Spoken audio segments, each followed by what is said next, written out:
ప్రముఖ గాంధేయవాది శ్రీ అల్లాప్రగడ ప్రకాశరాయుడు గారి ఆత్మకథ మా రాట్న చక్రం 3వ భాగం 4/4/25. Pallaiah high school, Pallaiah private school. Unguturu ప్రాథమిక పాఠశాలలో 2వ తరగతికి వచ్చాను లేదు. ఆ మధ్యకాలంలో ఎక్కడి నుండి వచ్చి పడ్డాడు దివాకర్ల పల్లయ్య శాస్త్రి. మాకు ఇంగ్లీషు బోధించటానికి మా పెద్దలు ఈ పిప్పర ప్రాంతపు మనిషిని ఉంగుటూరుకి రప్పించారు. పల్లయ్య ప్రైవేట్ స్కూల్లో సుమారు 15 మంది వచ్చి చేరారు. తన చేతిలో ఏదుంటే దానితో మర్దించి తొడపాశాలు పెట్టి చదువు బాగా రావటానికి ఆయన చేసే ప్రయోగం మా నోళ్ళు అరిగిపోయేటట్టు పాఠాలు అనిపించి రాయించారు. ఈ కాఠిన్యం మాకు ఉపయోగించిందనే చెప్పు. పిల్లలందరికీ పల్లయ్య అంటే సింహస్వప్నం. సింహం కాదు, 10 సింహాలు. వెధవల్లారా చంపేస్తాననేవారు. మా అందరికీ తలో పేరు పెట్టి ఎక్కడి తెచ్చాడో ఆ పేర్లతో పిలిస్తేనే మేము పలక.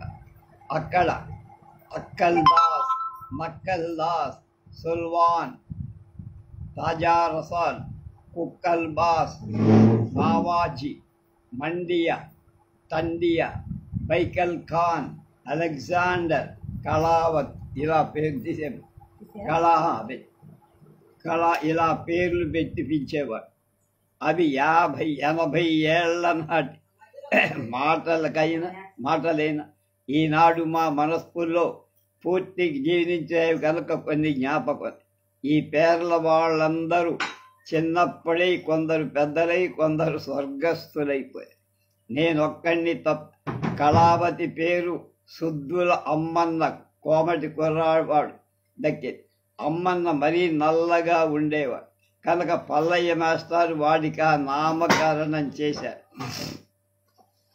అలాగే చివరి రోజులో ఏదో ఊరి నుండి ఒకడు వచ్చి కొద్ది నెలలు బడిలో ఉన్నాడు. ఎందుకో కానీ పంగనామాల బోడి వెధవ అని పల్లయ్య వాడికి ఇచ్చిన పేరు. బాల్యంలో నాకు దగ్గర నేస్తం పెంటపాటి సుబ్బయ్య, సుండియ. మా ఇద్దరి స్నేహ సమాచారం చెప్పుకుంటే ఒక కథే అవుతుంది. మా ఇద్దరిని బ్రాహ్మణ వీధి మంచినీటి చెరువు గట్టు ఇల్లు. ఆ గట్టు పొడుగున ఒకవైపు పెద్ద పెద్ద రావి చెట్లు, గ్రామ రక్షక వృద్ధుల అన్నట్లుగా ఉంది. ఆ చెట్ల కింద వాటి చుట్టూ సుబ్బయ్య, నేను ఆట. చెట్ల మీద స్వేచ్ఛగా రకరకాల పక్షులు, చిలక, గోరువంక, కాకి, కోవెల మొదలైనవన్నీ విధి అంతా ధ్వనించేలాగా కూస్తూ ఉండే. ముఖ్యంగా వేసవి రోజులు ఉదయం పూట మా తండ్రి తనతో పాటు నన్ను చెరువుకు తీసుకువెళ్ళి బిందెడు నీళ్లు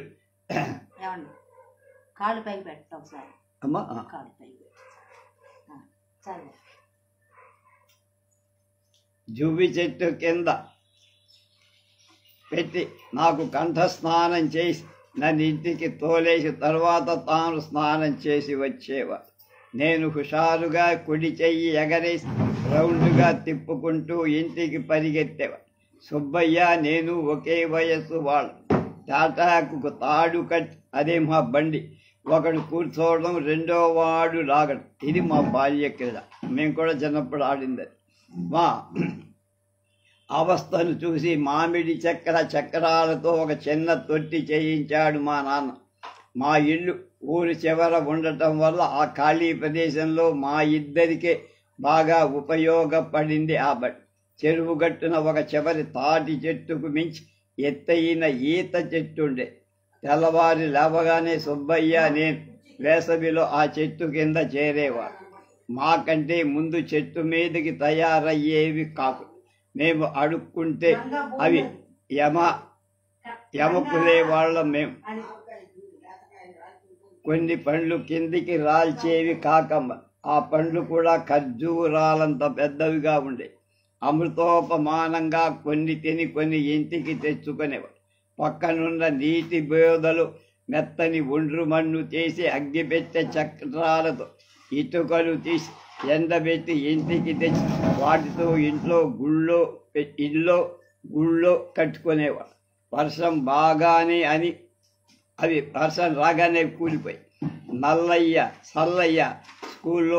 పల్లయ్య స్కూల్లో బాగా దెబ్బలు తిన్న వాళ్లలో సుబ్బయ్య ఒకడు. వీధి పడుగు చదువంతా అయి మేము పెద్దవాళ్ళయిన తర్వాత పాత శిష్యుణ్ణి చూచిపోవడానికి పల్లయ్య ఉంగుటూరు వచ్చినట్టు సుబ్బయ్యే నాకు చెప్పారు. మేము కొందరం పై చదువులకని పట్టణాలకు పోయాం. అప్పటికి పల్లయ్య మీది భయం తీరి సుబ్బయ్య అన్నాట, ఏం పల్లయ్య, నీ అమ్మ కడుపు బంగారంగా నువ్వు పెట్టిన తొడపసాలతో చర్మం కందిపోయింది కదయ్యా అని. అవునురా, మరి దెబ్బలు పడకపోతే చదువు ఎలా వస్తుంది అన్నట్ట. సుబ్బయ్యకు స్కూలు దెబ్బలకు ఎదురు తీస్తుందని ఇద్దరు నవ్వుకున్నారు. సుబ్బయ్య ఆ తరువాత హరికథలు చేర్చుకొని పెద్ద ప్రఖ్యాత భాగవతారుగా రాణించారు. సుబ్బయ్య స్కూలు చదువు పల్లయ్య వద్ద శుశ్రూషతో పూర్తయి పల్లయ్య స్కూల్లో సుబ్బయ్య నేర్చుకున్న ఇంగ్లీషు తిట్టు ఒక్కటే, రాస్కెల్ అనే మాట. ఆ ఒక్కటైనా సుబ్బయ్య నోటికి సరిగా రాక రాస్కిల్ అనేవాడు. పల్లయ్య చేత పోతు కూచి సాంబయ్య తండియ్య అనే పేట వాడికి పెట్టింది. తిన్న దెబ్బలు అన్నీ ఇన్నీ కవు. ఒకనాడు దెబ్బలు బాగా తిని బడి వెడవగానే కనపడకుండా పారిపోయాయి. తోటలు దొడ్లు కొంతవరకు కాల్వల అవతలనున్న అడవి రిజర్వ్ ఫారెస్ట్ వెతికిన సాంబయ్య దొరకల. చివరకు ఇంటిలో చీకటి మూలనున్న చిట్టు పొణకలు ముచ్చెమటలు పోసి అసలు సాంబయ్యది ఆపాదమస్తకం చెమట శరీరం. చాప మీద కూర్చొని లేచేసరికి చాపంతా తడిసిపోయాయి. నానుతూ మునిగి కూర్చున్నాడు. ఆయాసంతో బుస కొడుతున్నాడు. మర్నాడు పల్లయ్య ఈ కథవని ఓరి వేధవ, ఇక కొట్టం లేరా అని బడికి తీసుకువెళ్ళా. ఒకనాడు నరసింహాన్ని కొట్టడానికి తాటికమ్మ ఎత్తి పట్టుగా పల్లయ్య ఇంట్లో వంట చేసుకుంటున్న మా అత్తయ్య, మా తండ్రి అక్కగారు, అప్పటికే ఆమెకు 60 ఏళ్ళు, అమాంతంగా వీధి అరుగు దగ్గరకు వచ్చి, ఆ అరుగులే మా బడి. ఏం పల్లయ్య, మనిషివా పశువా, పిల్లవాడిని చంపేస్తావా అంటూ పల్లయ్యని తిట్టడం ప్రారంభించి బాబోయ్ అని ఏడుస్తున్న నరసింహం రొదవి సూరమ్మ గారు బయటికి వచ్చి, లేదమ్మా, ఒంటి మీద దెబ్బ పడకుండానే కమ్మ ఎత్తేసరికి వెధవ ఏడుస్తున్నాడు అని ఆమెకు క్షమాపణ చెప్పుకున్నాడు. మా అందరికీ పల్లయ్య అంటే భయం, పల్లయ్యకు మా అత్తయ్య అంటే భయం.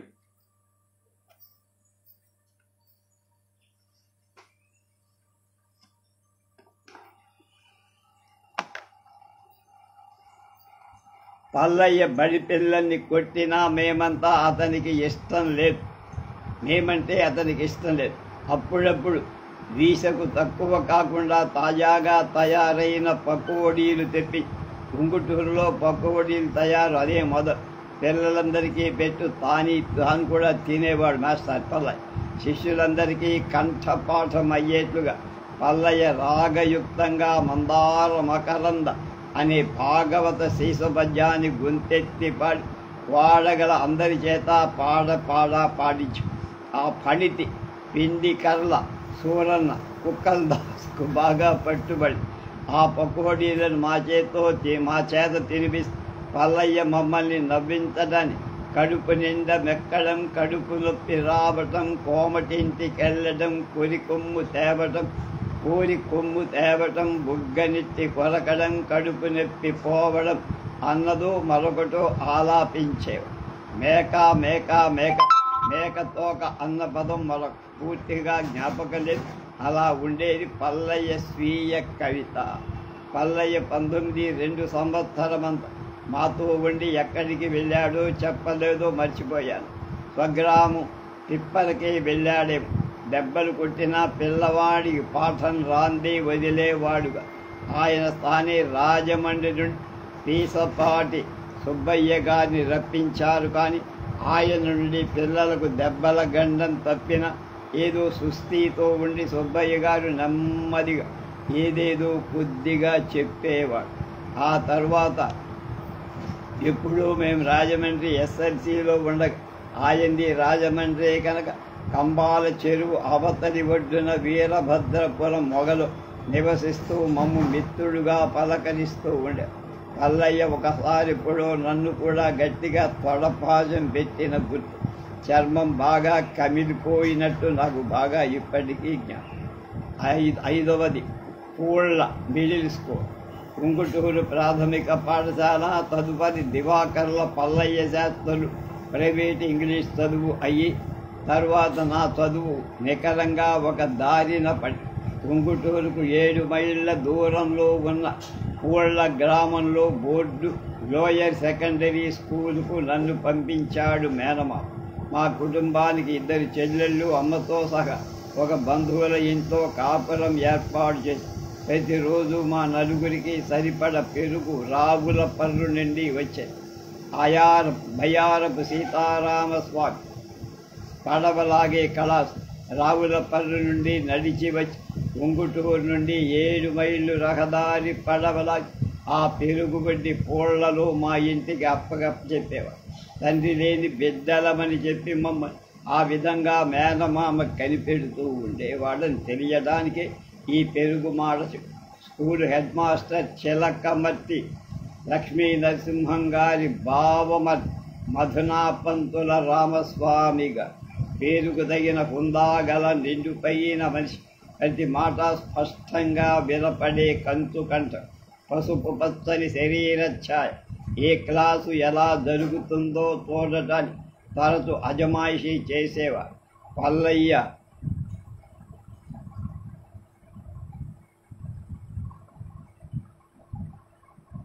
వంటి కఠిన శిక్షకుడు ఆ స్కూల్లో మాకు కనపడలే. నాది మల్లాది విశ్వనాథం గారి 3వ తరగతి. ఆ కాలంలో స్కూలు క్లాస్ మాస్టరే అన్ని పాఠాలు చెప్పేవారు. విశ్వనాథం గారి పాఠాలు కూడా క్లాసు పిల్లల గుండెకు బాగా పట్టాయి. ఆ తర్వాత అన్ని స్కూళ్లలో నాకు అటువంటి ఉపాధ్యాయులే తటస్థపడి ఒక కాల నిర్ణయ పట్టిక, టైం టేబుల్, పాఠ్యక్రమం ఏర్పాటు. ఉపాధ్యాయుల్లో అన్ని పాఠాలు సబ్జెక్ట్ సమర్థతో చెప్పగల శక్తి, విద్యార్థుల్లో గురువు పట్ల ఒక గురి, గౌరవ భావం ఉండే. ఏ రోజు ఇంటి వద్ద చేసుకురావాల్సిన వ్రాత పని లెక్కలు ఇచ్చేవాడు.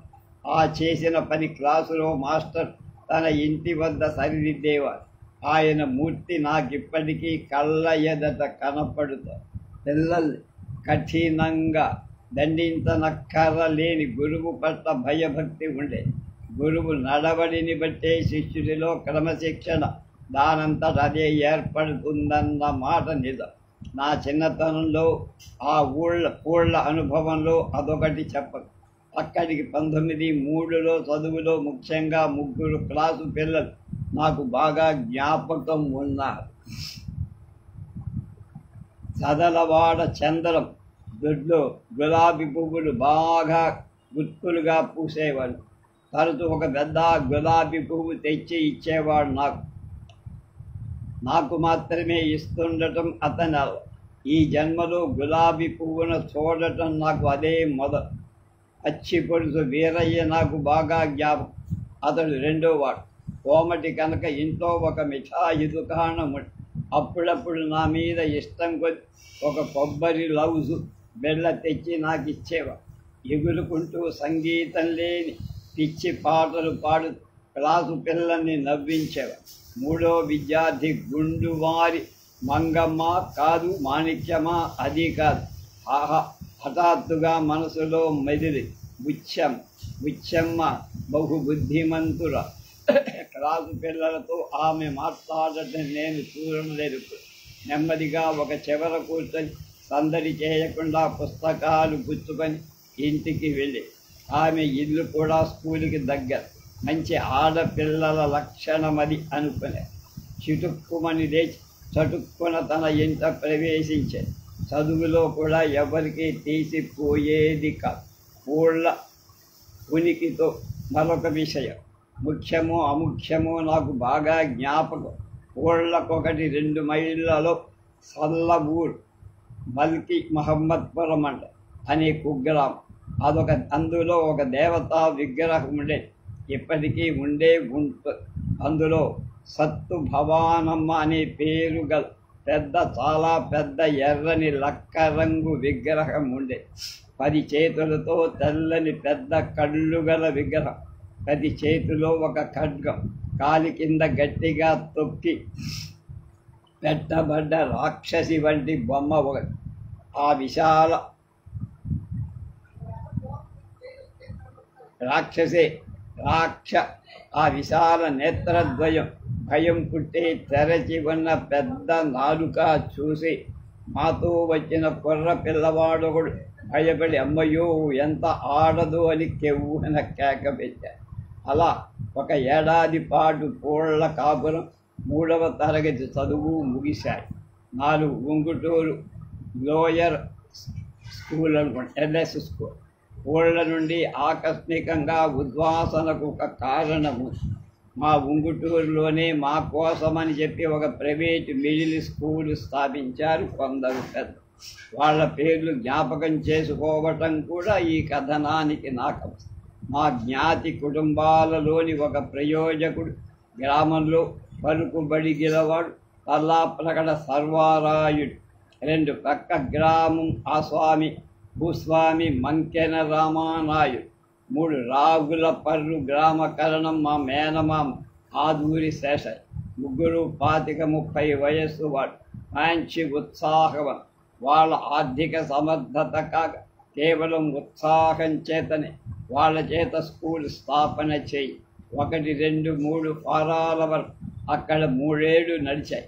చిలకమర్తి లక్ష్మీనరసింహం గారు వీరవాసరం స్కూల్ ఎత్తేయగానే దాని కుర్చీలు, బెంచీలు, డ్రాయర్లు, బ్లాక్ బోర్డులు, ఖండాల దేశపథ గోడ పటాలు 1 నుంచి ప్రపంచ గ్రూప్ మా ఎడ్వర్డ్ లోయర్ సెకండరీ స్కూలుకు తెచ్చారు. స్కూలు 1 ఏడాదిలోనే లోనేపూడి శేషయ్య గారి పాత ఇంట్లోకి మారింది. ఆ 2-3 సంవత్సరాలు వేరే ఇళ్లలో కూడా మార్చారు. ఫస్ట్ ఫారం 19 4 క్లాసులు ఒకే మాస్టరుగా సూరంపూడి సీతారామయ్య గారిని తీసుకొచ్చి ఆయన పూర్వపు FA కాబోర్డు చదువుకున్నారు. నెలకు 30 జీతం. అది కుటుంబ పరివారంతో ఆయన మా ఇంట్లోనే కాపురం. విద్యార్థుల పేర్లు జ్ఞాపకమున్నా ఇక్కడ వాటి ఏకరు పెట్టడం అనవసరం. నేను పూళ్లలో చదివింది 3వ తరగతి అయిన 4వ తరగతి చదవకుండానే నన్ను ఇక్కడ 5వ తరగతి ఫస్ట్ ఫారంలో వేశారు. ఆనాటితో నా గణితం సబ్జెక్టు 0 చుట్టడం మొదలయ్యింది. గ్రామ ప్రాథమిక పాఠశాలలో 2వ మాస్టరుగా ఉన్న చివుకల రామనాథ శాస్త్రి గారు వచ్చి మాకు తెలుగు పాఠం చెప్పేవారు. వీరేశలింగం గారు రాసిన తెలుగు రీడర్లే వరుసగా మాకు 3 ఫారాలలో టెక్స్ట్ బుక్స్. వడ్డాది సుబ్బరాయ కవి చిన్న సుగుణ ప్రదర్శకం ఫాస్ట్ ఫారంలో మాకు పద్యాల పుస్తకం. అందులోని మొదటి పద్యం ఏనాటిదో మాకు సుమారుగా కంఠస్థమై నా ఛందస్సు తప్పులుండదు. శ్రీకరుడు దయా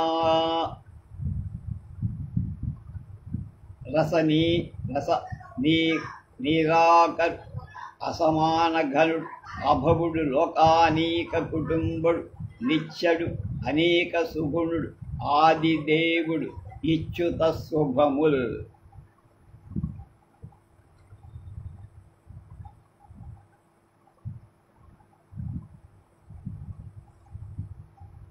సరిగా ఉందో లేదో మాటలు మాత్రం ఇవే. ఇండియా చరిత్రకు తోడు దేవ సహాయం లెక్కల పుస్తకం కూడా ఇంగ్లీష్లోనే ఉండటం చేత లెక్కల సబ్జెక్టు మరీ గడ్డైపోయి. Proper and improper fractions, mixed numbers, వాటి కూడిక తీసివేత, న్యూమరేటర్, డినామినేషన్ మొదలైనవన్నీ నాకు పరమశత్రువులై ఉండేవి. లెక్క తెలియగానే సీతారామయ్య గారు తెలియకపోతే గట్టిగా కసురుకోవడం, అప్పుడప్పుడు దెబ్బలు తగిలించడంతో లెక్కల పాఠం భయావహం అయిపోయి. ప్రకాశరాయుడు ముద్దురాయుడు అని మాస్టర్ గర్జించేసరికి లెంప మీదనో వీపు మీదనో దెబ్బ పడినట్టు ఉండేది. వాకు లెక్కల బాధ ఒక్కటే కానీ మా గోపరాజు సూర్యనారాయణ వాటికి పల్లయ్య పెట్టిన పేరు బహ్వాజీ. ఆ ఇంగ్లీష్ స్పెల్లింగ్ ఉచ్చారణలని పాఠాలని ప్రాణకంటకంగా ఉండి ఇండియా చరిత్రలో ఒక పేరా చివర ఇండియన్ ఎంపైర్ అనే మాట నోట పట్టలేక ఇండియా ఎంప్లాయ్ అని చదివేవాడు. మాస్టర్ ఎన్నిసార్లు సరిదిద్దిన ఎంప్లాయే కానీ ఎంపైర్ అని వాడి నోటికి వచ్చేది కాదు. మాకు కూడా ఆదినారాయణ పెద్దిబట్ల ఆదినారాయణ అని మా మిత్రుడు ఉండేవాడు. వాడికి కూడా ఇట్లాంటి పలికేవి కాదు. ఇక ఇప్పటి పాడు కాలంలో 1వ తరగతికి పూర్వం లోయర్ అప్పర్ కేజీలని చెప్పి 2 ఏళ్ళు నాశనం కంటే మరో మాట నాకు దొరకలేదు చేసి తెలుగు మాట వినబడని కనబడని 2 క్లాసులు తయారు చేశారు విద్యాశాఖ. కొన్నాళ్ల క్రితం నేను ఇంగ్లీష్ మీడియం స్కూలుకు వెళ్లాల్సి వచ్చింది. పిల్లల చదువు చూడటానికి కాదు సుమండి. ఆ పాఠశాల అధిపతితో పని. ఆమె గారు ఇంగ్లీష్ చదువుకున్న స్త్రీ. నేను తెలుగు భాషను 3వ తరగతి వరకే నేర్పుదాం, ఆ పైన తెలుగుని ఆపేస్తాం, అంతా ఇంగ్లీషే అని ఆమె అనేసరికి నా గుండె జల్లు. నేనే దేశంలో ఉన్నానో నాకే తెలియదు. అమ్మా మీరేమంటున్నారో నాకు బాధపడటం లేదు. ఈ తెలుగుదేశం, తెలుగు మాతృభాష ఏమున్నా రాకపోయినా తెలుగు చదువు చివరి వరకు చదవాల్సిందే. కాకుంటే అభాసు అప్రతిష్ట అని సెలవు కొడతానని మాస్టారు త్రయం లెక్కల్లో నన్నింకా కిందకు దింపేసి ఆ లోటు ఎస్ఎల్సి చివరి వరకు మారల. అంక గణితానికి తడుకు 5th ఫారంలో బీజగణితం ఆల్జీబ్రం ఒకటొచ్చి నా ప్రాణం తీసిందనే చెప్ప. ఆ తరగతిలోనే పులి మీద పుట్రలాగా క్షేత్ర గణితం జామెట్రీ ఒకటి అందులో కేవలం అంకెలు అక్షరాలు గీతలు సున్నాలు డ్రాయింగులు ఉండటం చేత మొదట్లో అదేదో కొంత సరదాగానే మళ్ళీ కథలో కొంచెం వెనక్కి వస్తుంది. మా 1st ఫారంలోనే ఆ ప్రాంతపు ఇన్స్పెక్టర్ ఆఫ్ స్కూల్స్ జే.ఈట్స్ తెల్లవాడును పెద్దలు స్కూలుకు తీసుకొచ్చారు. ఆయన చాలా సౌమ్యుడు కనుక అలాగే వస్తానని చెప్పి సంతోషంతో వచ్చి ఆ యత్నం ఆ ఉత్సవం చూడటానికి పొరుగు వాళ్ళు కూడా కొందరు. ఆ రోజున మా ఇంట్లోనే బిందెలతో కాఫీ కాచి అందరికీ పోశారు. నేను కాఫీ తోడటం దాన్ని రుద్దటం అదే మొదలు రోజు. మా మాస్టర్ సీతారామయ్య గారు షేక్స్పియర్ నాటకం మర్చెంట్ ఆఫ్ వెనీస్లోని ట్రయల్ సీన్ మా విద్యార్థుల చేత కంఠస్థం చేసి ఎయిడ్స్ ఎదుట ప్రదర్శింపచేసి ఎయిడ్స్ ధర కూడా దాన్ని చూసి సంతోషించి కొన్ని గంటలుండి వెళ్ళిపోయి అక్కడ చేరిన ప్రేక్షకులందరూ పెద్దగా చప్పట్లు కొట్టి ఎయిడ్స్కు ఘనంగా వీడ్కోలేదు. వీరేశలింగం గారి 3rd ఫారం తెలుగు వాచకంలో శకుంతల దుష్యంతుడు పాఠంలో కొన్ని పద్యాలు నాకు ఇప్పటికీ కంఠస్థమే. రీడ్, రిమెంబర్ అండ్ పెర్సీవర్ అనే సూక్తి మా చేత నోట్బుక్లో రాయించి మరిచిపోవద్దన్నారు మాస్టర్. అది ఇప్పటికీ నా మనసుకు పట్టి భూగోళ గోడపటాన్ని తిరగేసి మా చేత మ్యాప్ పాయింటింగ్ చేయించేవారు సీతారామయ్య. అదొక మంచి ఆర్టికల్గా ఉండేది. గుడివాడలో ఒక ఆయన రాఘవయ్య గారు ఉండేవాళ్ళ పేరు కొత్త రాఘవయ్య. ఆయన కూడా ఈ జాగ్రఫీ హిస్టరీ అద్భుతంగా చెప్పేవాడని పెద్ద పేరుండేది. సీతారామయ్య గారు అదొక మంచి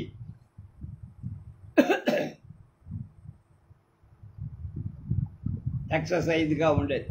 మా చిన్నప్పటి నుండి ఇండియా, ఆఫ్రికాల వంటి దేశాల అవుట్లైన్గా గీయటం అలవడి నాకు మళ్ళీ కొంచెం వెనక్కి మంచి పుస్తకాలని చెప్పి general reading and Sanford and Merton evening at home నుండి 2-3 పుస్తకాలు మా చేత కొనిపించి ఆయన శ్రద్ధ చూడండి. భాషా జ్ఞానం వృద్ధి కావటానికి డిక్షనరీ చూడటం చేత కాదన్న మా అందరి చేత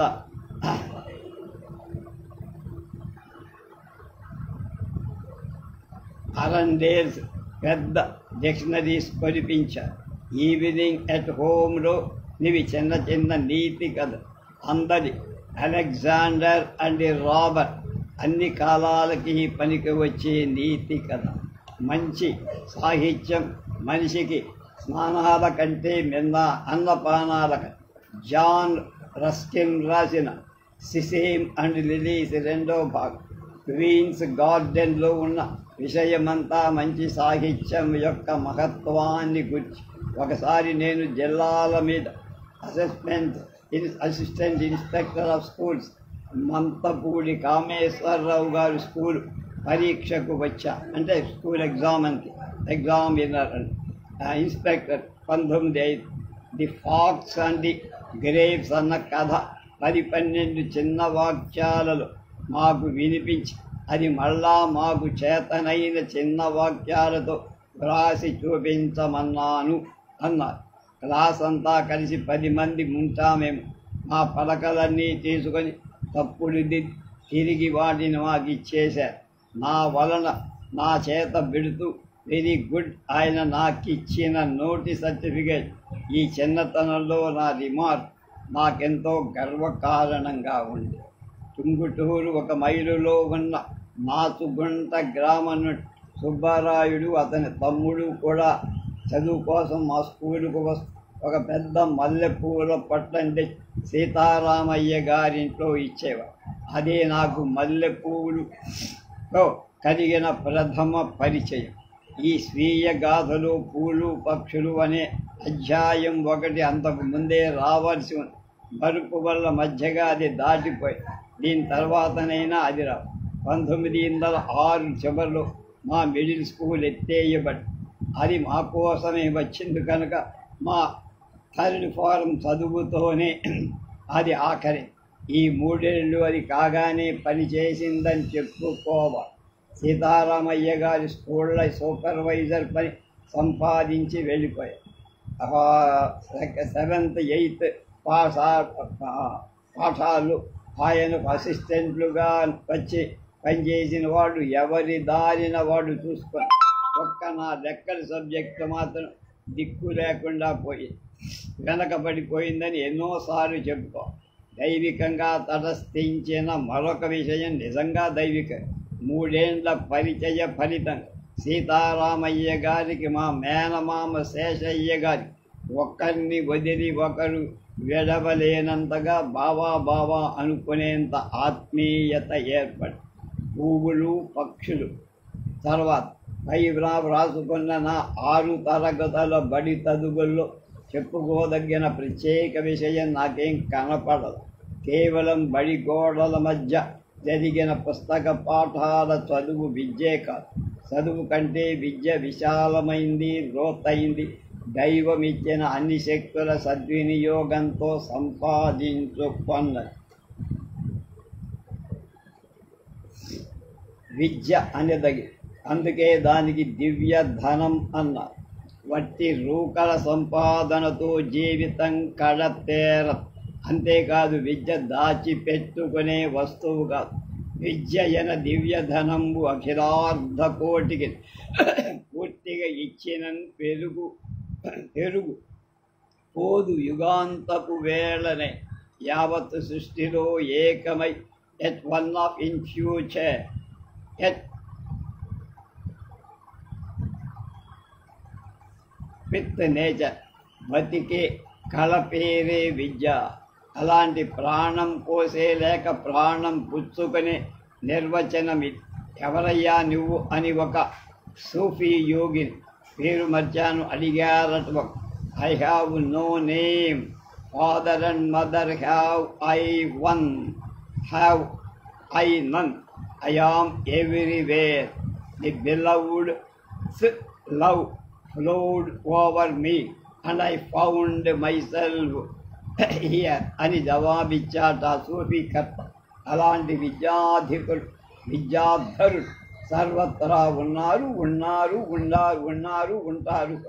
స్వామి రామతీర్థ అలాంటి విద్యాపారంగం అందరినీ మించిన ప్రహ్లాదుడు మనకు ఉండనే ఉన్నాడు. తాను చచ్చి లోకాలు వెలుగు చూపినవాడు. దీన్నే చచ్చి బ్రతుకు విద్య అన్నాడు వేమనయుడు. Flower is the cleaned well. If I could know the root and branch, all in all I show you. You should know what God and man are. అంటాడు టెన్నిసన్. అది ఏ పాడు గోడ మీదో గీత సందులోనూ మెలిచి వికసిస్తున్న ఓ విష్ణుక్రాంతం పువ్వు. నిజమైన ద్రష్టలే సిఎస్ విద్యాపారంగ. They alone are the true legislators of the world అంటాడు షెల్లీ మహాక్. One glimpse of our glamour from the vernal wood అంటాడు ఏదో సందర్భంలో వర్డ్స్వర్త్ కూడా. అలాగే ఫ్రాస్ట్ కూడా అంటారు. సృష్టి మాత నుండి కాస్త శుభ సందేశం పొందటమే ఇందులో ఉన్న భాగ్యం. ప్రపంచంలో పుట్టి బతికేది ఒక్క మానవ జాతి మాత్రమైన మానవ జీవితాన్ని సార్థకం చేసే సృష్టి జాలం బయట అపారంగా జంతు పక్షి వృక్ష ప్రపంచాలు మైత్రి కుదుర్చుకొని వాటి సేవను పొందనిదే మానవుడి బతుకే సాగ. వాటి క్షేమంతోనే అతని క్షేమం సుఖం ముడిపడి ఇంతవరకు ఎందుకు వాటిని కళ్ళారా చూస్తూ ఉండటమే.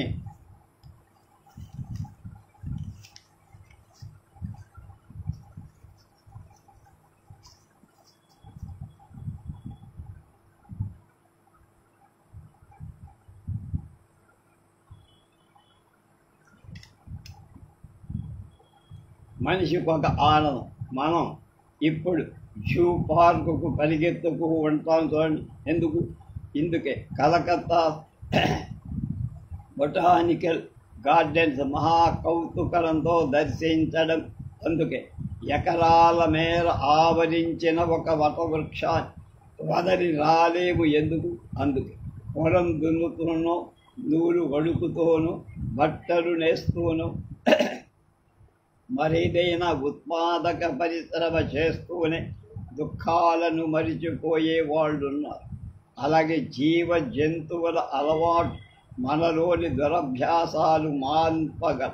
Look at the lines of the field and the great and the flows and the fowls of the air so they grow and live అని మానవుడి నిలబెట్టి అడుగుతాడు జీసస్ క్రైస్ట్.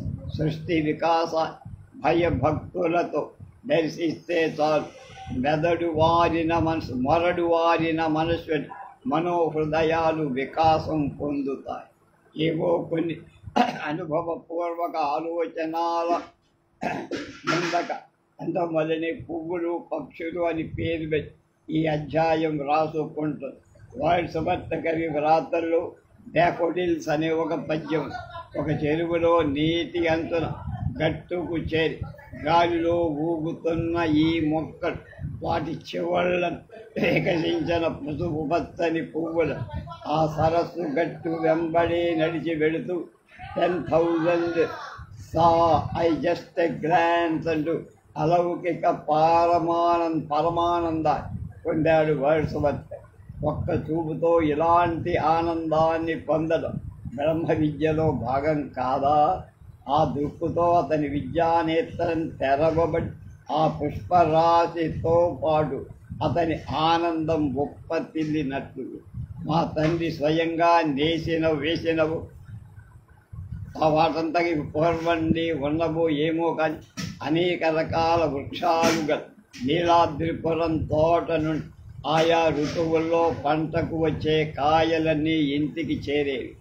అమ్మా నాన్నలు నా నోటికి అందించిన సువాసన గల మామిడి రసమాధుర్యం మనస్సుకు వస్తూ ఎన్నో దశాబ్దాలు గడిచిన తర్వాత కూడా మానవుడి మెదడులో ఎన్ని అసోసియేషన్స్ సృష్టికర్త ఎలా పొందుపరచి ఉంచాడు ఆశ్చర్యంగా ఉంది. మామిడి పండ్లు పళ్ళ ఉంచి చిరుతండికి చిన్న చిన్న అడవి పండ్ల చెట్లు కొల్లలుగా మధ్య మధ్య రెండెడ్ల బండి అవి కూడా నా వైపుకై ఉనికి నా చేతికి అందించేవాడాయి. ఆయన గతించిన పిదప నా 10-12 వయసు ఒకరిద్దరు స్త్రీలు అడవి పండ్ల రకాలను వేర్వేరు తాటాకు గుట్టలతో పెద్ద తట్టలతో పెట్టుకొని చివుకల కృష్ణయ్య గారింటి వద్ద నది వీధి రోడ్డు మీద ప్రక్కగా పెట్టుకొని అమ్మేవారు. ఒక నల్ల ముసలమ్మాయి ముఖం, ఆమె పండ్ల కేక ఇప్పుడు నా మనస్సుకి ఇంకా వినపడుతూనే ఉంది, కనపడు. నా పువ్వులు పక్షులు అధ్యాయాన్ని సంబంధించినవే కదా పళ్ళ దినుసుల విషయం. కొంతవరకు జంతువుల సంతతి కూడా విషయం. ఆ నడి వీధికి వచ్చే పండ్లు డబ్బులకు అమ్మబడేవి కావు. ఆ స్త్రీ వాటిని మరబడి నుండి మారు బేరానికి కొని తెచ్చేవి కావు. స్వయంగా అడవుల్లో తిరిగి ఉదయం పూట వాటిని సంగ్రహించి తిండి తిని మధ్యాహ్నానికి నడివీధికి తయారయ్యే వాళ్ళు ఒకళ్ళు ఇద్దరు. నడివీధిని పండ్ల కేక వినపడగానే బాలుర మంటికి పరిగెత్తుకొని చిన్న బుట్టల్లోనూ పొలపాత్రలలో వరి ధాన్యం తెచ్చి మాకిష్టమైన పండ్లను తీసుకునేవారు. అప్పుడు మార్పిడి వస్తువు డబ్బు కాదు, ధాన్యం మాత్రమే. ధాన్యపు సరుకు అమ్మకం పట్టతో నిండింది తీయని పండ్ల సరుకు. మాకు కూడా అంతే, రేగిపళ్ళు ఈత పళ్ళు అలాగే కొనేవారు. అలాగే తోటకూర కూడా ఒక చిన్న మాట. అప్పుడు డబ్బులు అర్ధానా కాలు, ఈస్ట్ ఇండియా కంపెనీ సింహాల ముద్రలు, పైసలు దమ్మిడి ఎర్రని రాగి లోకంతో చేయబడి తర్వాత దరిద్ర ప్రభుత్వాల నాణ్యాలన్నీ పెంట మీద పారేయటానికి కూడా పనికిరావు.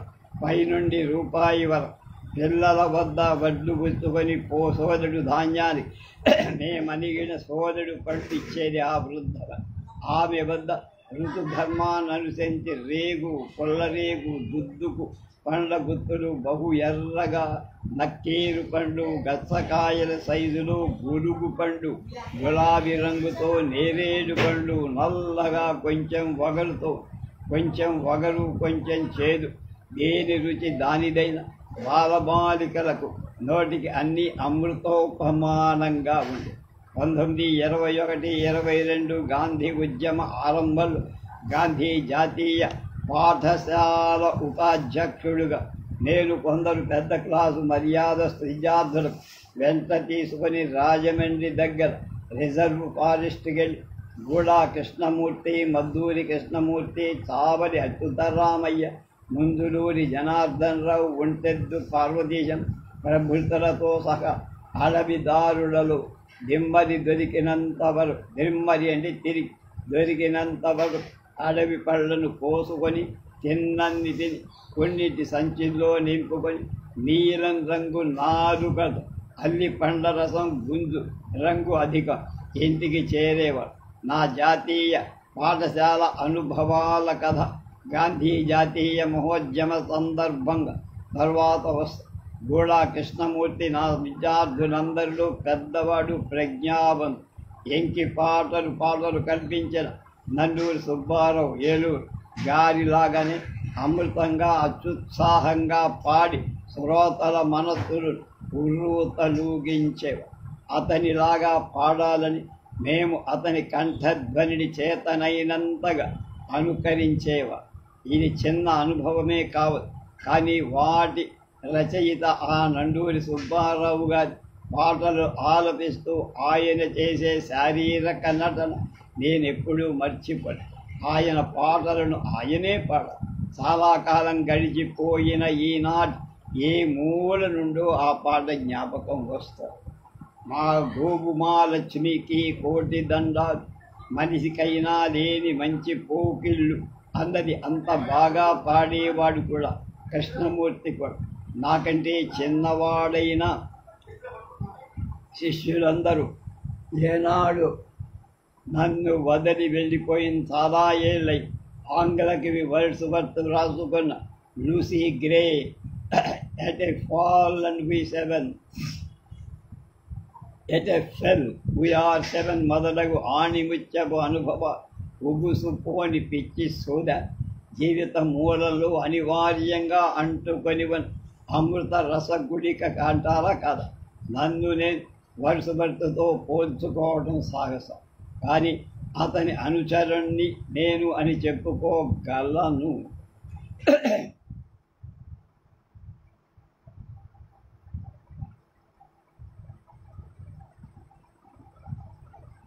Derive thy eye light from heaven unto the measure of that heaven born light.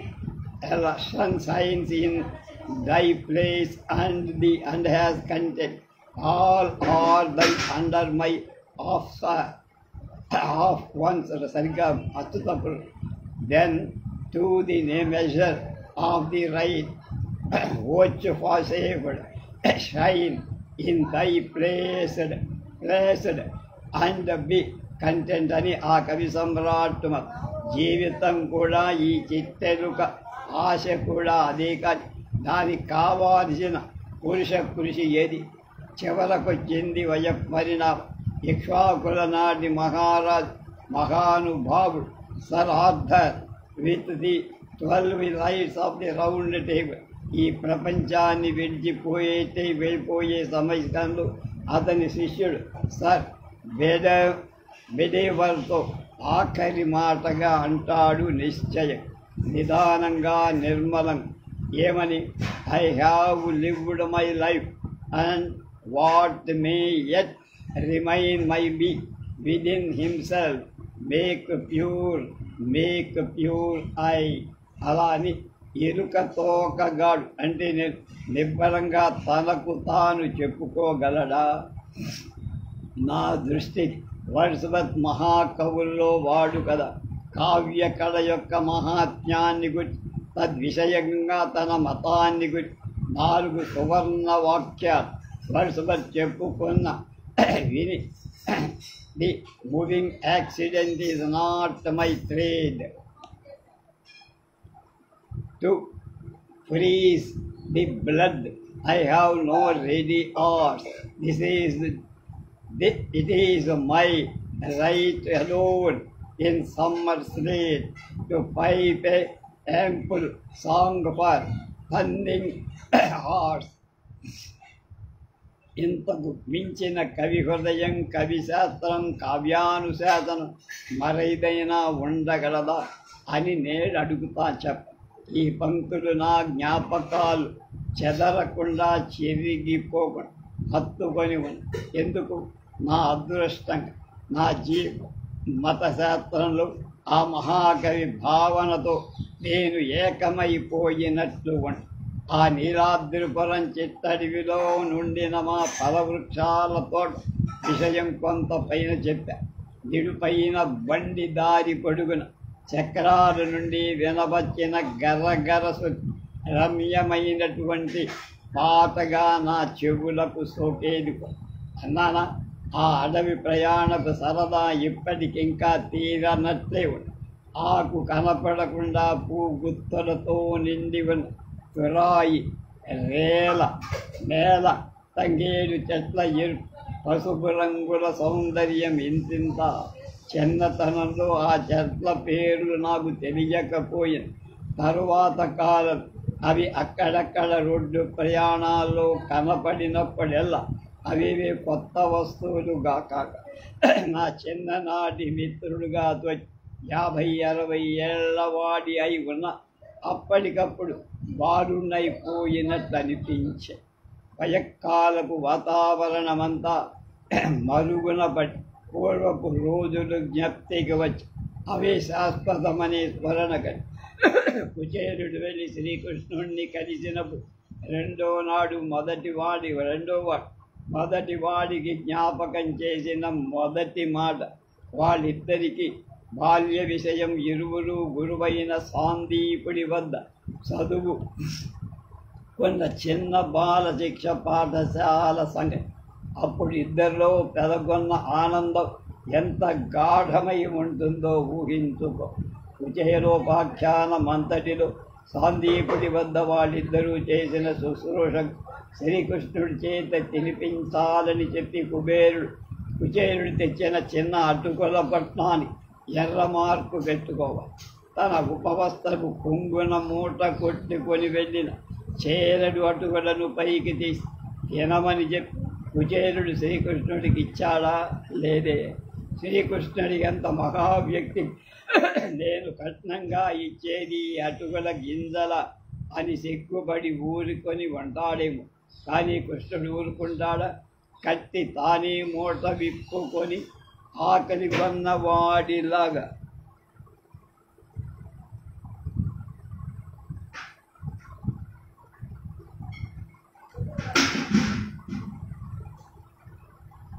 తినడం మొదలుపెట్టి సాందీపుడు మొదలగు బాల్యనాటి కథలని ఏకరువు పెట్టుక ఈ కథ చెప్పుకుంటున్నా నేను శ్రీకృష్ణుని కాను, కుచేరుణ్ణి కాబు. సుమండి, the childhood is the father of man అంటే అర్థం ఇదేనా? మా పెంటపాటి సుబ్బయ్య నేను చెరువు గట్టు అశ్వత్థ వృక్షాల నీడన ఆడిన ఆట, పెద్ద ఈత చెట్టు పళ్ళ కోసం చెట్టు మీద కాకులు చేసిన ప్రార్థన, వయస్సు ముదిరి మేమిద్దరం కలిసినప్పుడు మళ్ళా ఒకళ్ళకొకళ్ళు చెప్పుకొని వనపాకం పిల్లవాళ్ళ మనస్సు పిల్లవాళ్ళవై పోయేవాడు.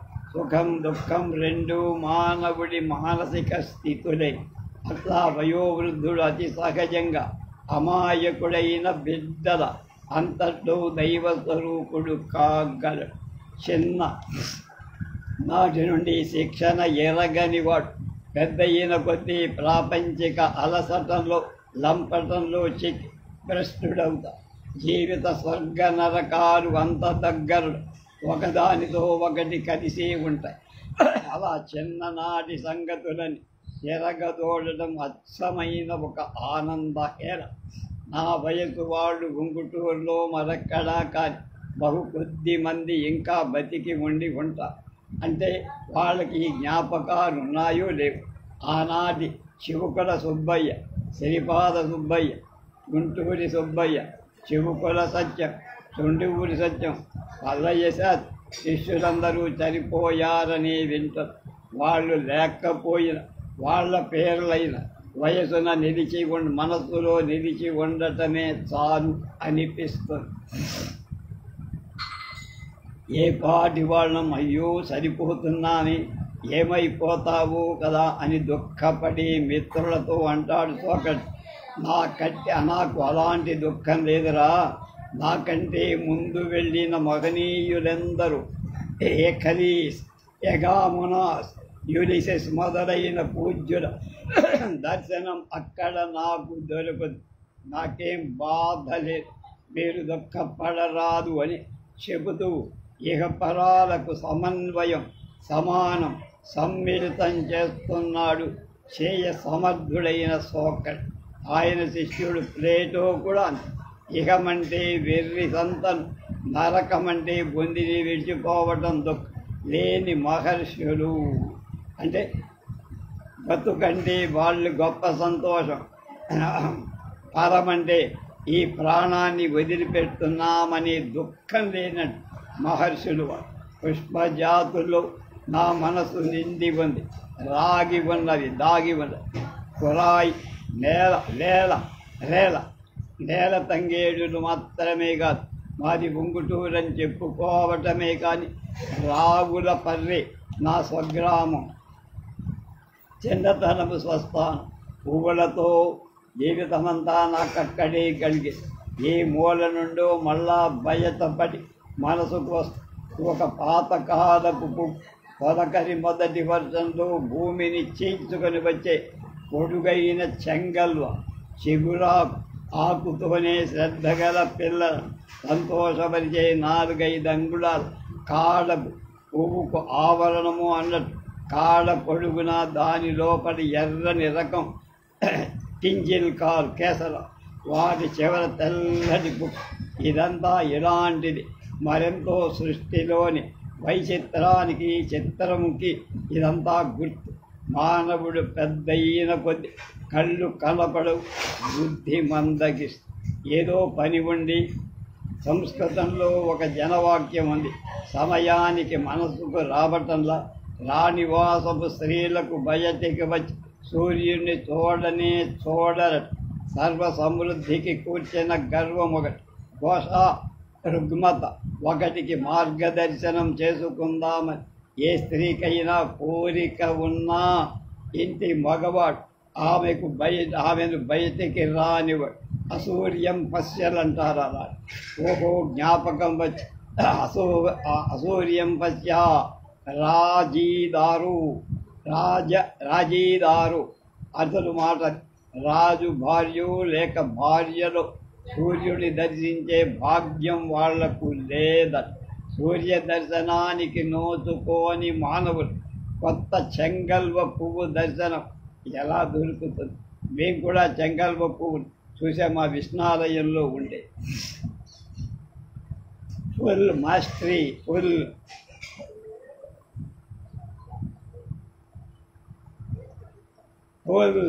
many a flower is born blush and horizon and washes its sweetness on the desert అని మనుష్యుడు వాపోతాడే కానీ అది ఇది అనకుండా సూర్యప్రభ సర్వత్రా వ్యాపించినట్టే భగవంతుడి ఇది రాజహర్మ్యం, ఇది పెంట కుప్పాని తేడా లేకుండా గులాబీపు వనితల తల మీదకెక్కిన మానవుడి కంట కడకుండా ముండ పొదలు వికసి అక్కడే అణిగిపోయినది పుష్పరాజమే. దాని సౌందర్యం సౌభాగ్యం భగవంతుడికే అర్ఘ్యం. రాజు తన రాణి రాజదార సూర్య దర్శనం చేయనివ్వడు సరే. 6 రోజు లాభసాటి ఐహిక వ్యాపారాలు మునిగో, రాజకీయ పదవి వ్యామోహంలో తగులుకొను. మగవాడి కూడా సూర్యోదయాన్ని అస్తమయాన్ని దర్శించి ఆనందించటానికి సమయమే దొరకటంలా వర్డ్స్వర్త్ కవి అస్తమించే సూర్యబింబాన్ని చూస్తూ తాను కూడా దానితో వెళ్ళకపోయాని అని నేను పసిబాల్యంలో రవీంద్రుడు కూడా ఇంటి పని వాళ్ళ జాగ్రత్త అప్పచెప్పబడి తలుపులు మూయబడిన ఒక వరండా కిటికీ గుండా బయటకు చూస్తా. ఆ వరండా సమీపంలో గల సరస్సు వంటిది. దాని గట్టున కాబోలు నారికేళం అంటే కొబ్బరి చెట్ల వరుస. ఆ కుర్రవాడికి ఆ పేరే రవిబాబు. ఆ వృక్షాల మధ్య నుండి దూరంగా వెలుగుతున్న భాను బింబాన్ని చూసి ఆ వెలుగు తానెన్నడు అనుభవించి ఉండనంత ఆనందాన్ని ఇచ్చిందని తన జ్ఞాపకాల గ్రంథంలో సూర్యరశ్మి యొక్క ప్రభావం వృక్ష జంతు పక్షి మానవ జీవితాల మీద అంతగా ప్రభావం. కారు చీకట్లో పెరిగే మొక్క ఏ వైపు రంధ్రం గుండా సూర్యకిరణం లోపల ప్రవేశిస్తుందో కనిపెట్టి ఆ వైపుకే వంగుతుంది సాగు. చీకటిమయమైన బురదలో పుట్టిన పద్మపుష్పం అడుగనున్న బురదను దానిపైన ఉన్న నీటిని ఛేదించుకొని లేచి కమలాప్తిని సూర్యదర్శనం కోసం నిరీక్షిస్తూ అలా సృష్టికర్త మొదటి 2 వర్షాలతో పాటు ప్రతి ఇంటి దొడ్డిని బయళ్ళ గడ్డి పోతలతో 1000 రకాల పుష్ప జాతులతో అలంకరిస్తూ మొదట వర్షం పడిన వారం లోపల చెంగల్వ దుంపలు ఎప్పుడు చిగురుస్తాయా అని ఎదురుపేసి కనిపెట్టుకుని కూర్చోవడం చిన్ననాటి నా రాగుల పర్రు అనుభవం. తర్వాత నేనెప్పుడో ఎరిగి ఉన్న గుల్షప్ కూడా చెంగల్వ వంటి తొలకరి వాన వచ్చి దాన్ని మేల్కొల్పుతుంది. చిన్ననాటి మధ్యాహ్నం వంకెన్న నా ప్రియ మిత్రాలలో ఉదయమంతా ముడుచుకొని ఉండి సరిగ్గా మధ్యాహ్నమయ్యేసరికి వికసించే రూపాయ శైలి ఎర్రని పువ్వు రాగుల పర్రు ఇంటి గొడ్డి గుమ్మం పందిరి నిండా ఒకప్పుడు చూపట్టిన బీర పువ్వుల శత సంఖ్య తలపుకు వచ్చి అప్పుడల్లా నా మనసు పారాడుతూనే ఉంది. ఈ దృశ్యం దానికి పైకి చెప్పుకోకుండా ఇన్నేళ్ళు మనసులో లోగుట్టుగానే ఉండిపోయిన ఇప్పుడు ఈ కాగితంతో చెప్పుకునే పరిచయం నిమిష సమయం. మా అమ్మకు అమ్మ అచ్చమ్మను అమాయకురాలిని నేను చూసి ఆమె ఎంత అమాయకురా, అబ్బా పులుసులో కారం ఎక్కువగా పారేసేవేం తల్లి అని ఆమె పెద్ద కొడుకు నా మేనమామ ఎప్పుడో ఒకసారి ఆమె మీద విసుక్కున్న నాకు జ్ఞాపకం. ఏమోరా నాయన,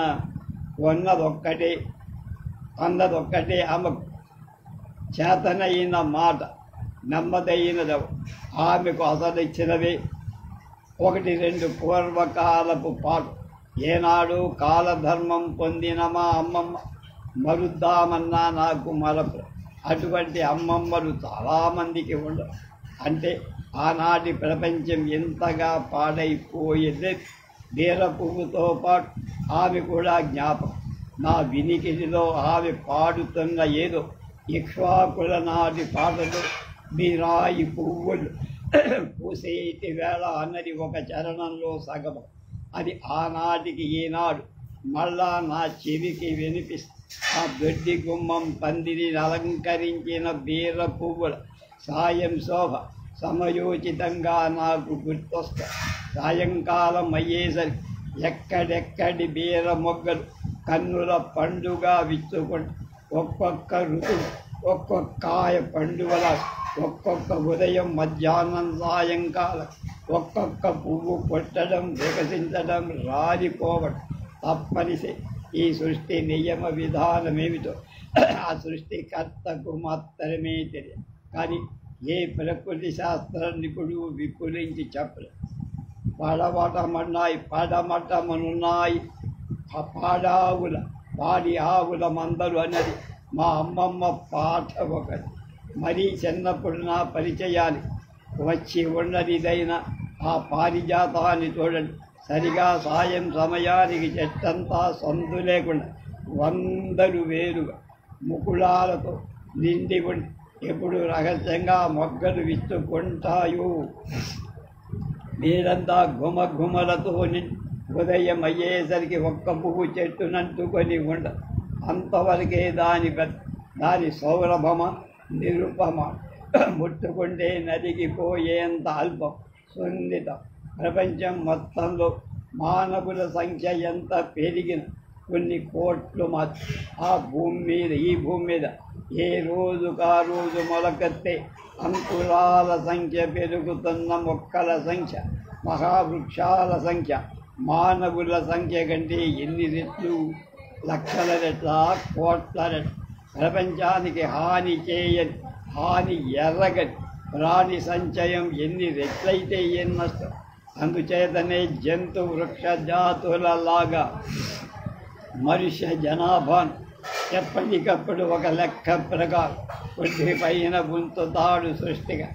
మానవ జన్మ ఉత్తమం అనే సూక్తి బహు కొద్ది మందికే వర్తిస్తుంది.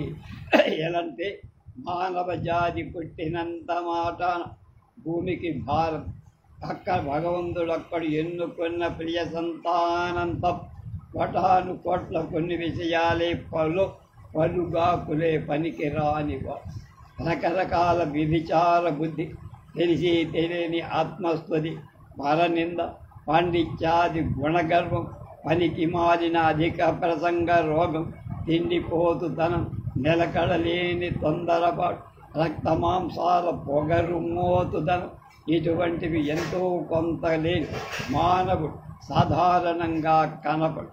టాల్స్టాయ్ అంటాడు, తాను చేయని పాపమే లేదు. మానవులోని ఆత్మగౌరవం, ఆత్మవంచన పక్కనే నిలిచి ఉంటాయి. ప్యారడైజ్ లాస్ట్లో చెప్పబడ్డ దౌర్బల్యాన్ని యాడమ్ అండ్ ఈవులకు భగవంతుడు ఆదిలోనే వ్రాసి పెట్టాడు. ఈ శాపానికి విరుగుడుగా